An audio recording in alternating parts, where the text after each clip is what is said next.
bonjour et bienvenue sur Contact Pro Life. C'est Germain Kaindo à la présentation. Heureux encore de vous retrouver dans ce nouveau numéro qui est la suite de l'émission que nous avons fait hier. Nous parlions de l'armée.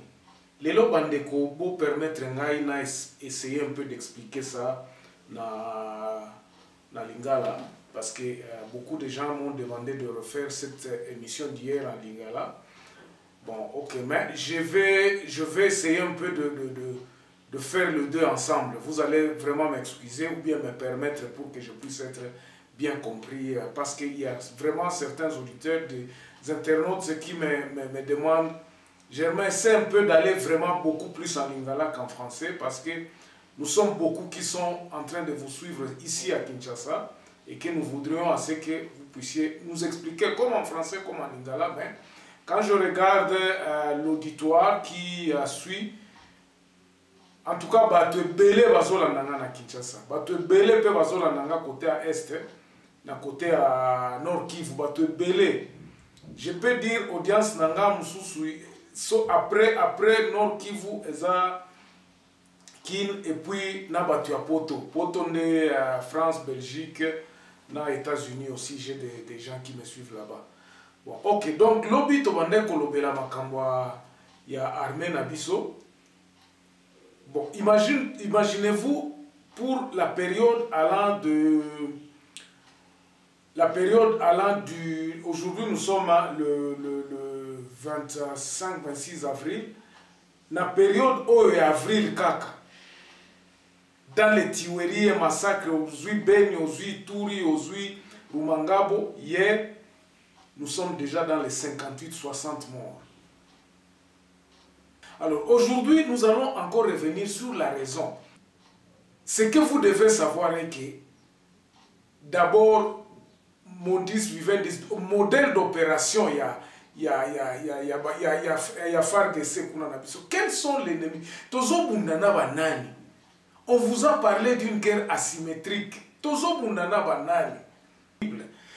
Naïb Sakibino Nalobi, ezana ba camp militaire mususu o eza sur le map anani ya ba FARDC. Ezana carte T, ezana contrôle ya FARDC. Tshisekedi azana contrôle ya ba camp militaire wana T, comme étant chef d'état, chef suprême ya nani ya armée na biso.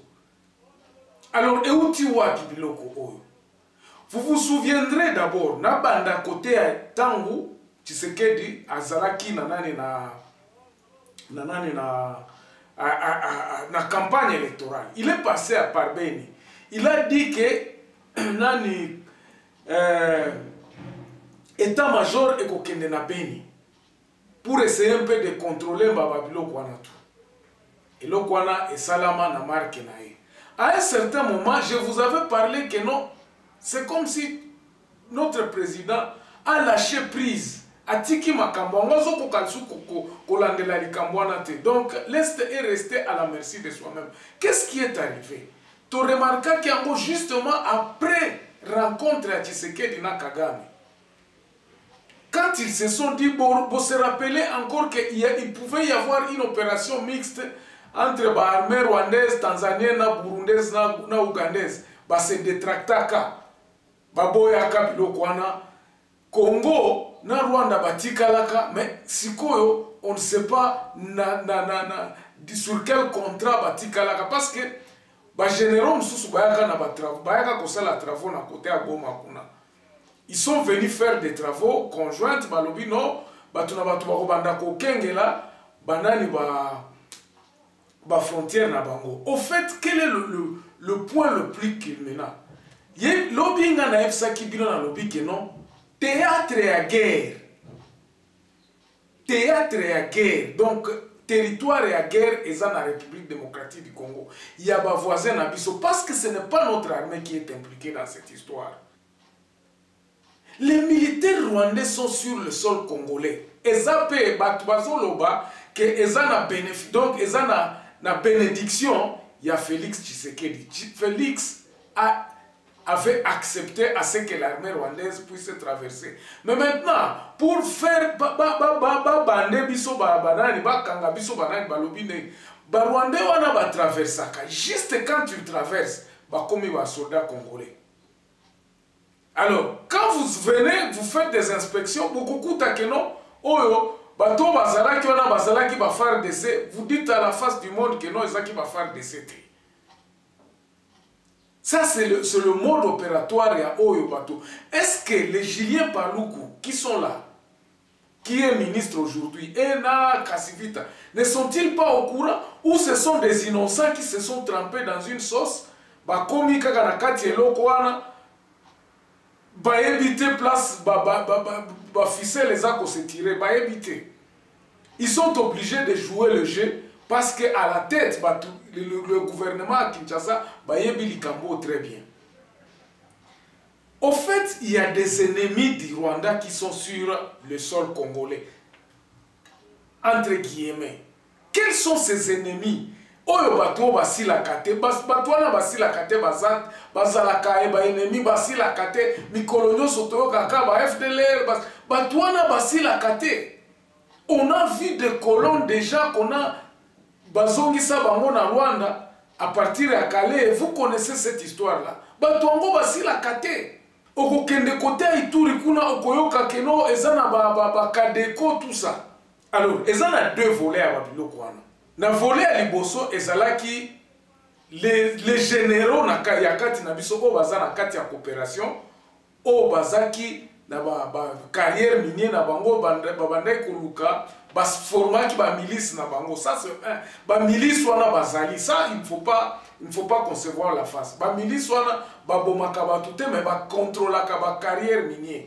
Maintenant Kigali fait à lingi kokoko ça la pression na Kinshasa que non batuana ba génocidaire wana bazakaka profitant batuana bazalaka bisusu te. Donc ce sont des milices que oyo ba généraux na biso ba créer pour na protéger ba minéraux na bango en connivence maintenant avec les Rwandais qui en profitent pour que ba minéraux et bima koto e kota Rwanda. C'est économique parce que